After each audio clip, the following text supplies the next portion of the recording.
Nasubok ang bilis, diskarte at lakas ng loob ng mga lumalahok sa mga palaro at kasiyahan sa iba't ibang bansa. Kabilang dyan ang mga palaro sa Italy kung saan nagbabalik ang sikat na batuhan ng Oranges.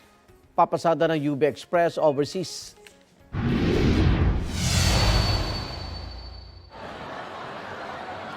Kapag binato ka ng orange, batuhin mo rin ng orange.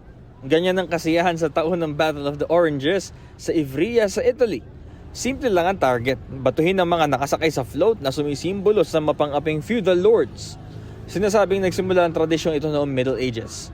Beans ang ibinabato noon ng mga mahihirap na taga Ivrea bilang protesta laban sa kanilang feudal lords. 19th century na mapalitan ng oranges ang beans.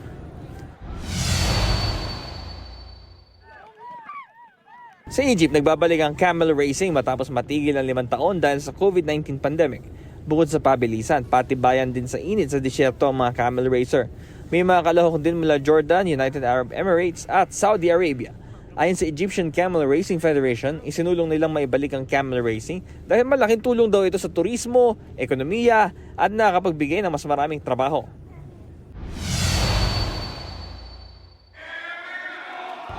Sa Amerika, iba't ibang skills ang masusubok sa mga kalahok sa Florida Man Games.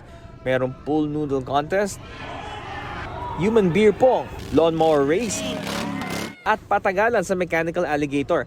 Sabi ng ilang Florida native, sinasalamin ng kakaibang palaro ang kanilang wild at wacky side. Sa Estonia, literal na magkahalong init at lamig ang isang kompetisyon. Sa gitna ng winter, paunahang mag-sauna hopping ang mga team mula sa dalawang bansa. Ang target, paunahang makatapos sa 21 sauna at kailangan manatili roon ng 3 minuto. Extra points kung lulusong sa hot tub o nagyayelong pool sa kada stop. Sabi ng ilang sumali na enjoy nila ang sauna marathon. Ito ang unang balita, Bam Alegre para sa GMA Integrated News. Igan, mauna ka sa mga balita, mag-subscribe na sa GMA Integrated News sa YouTube para sa iba't ibang ulat sa ating bansa.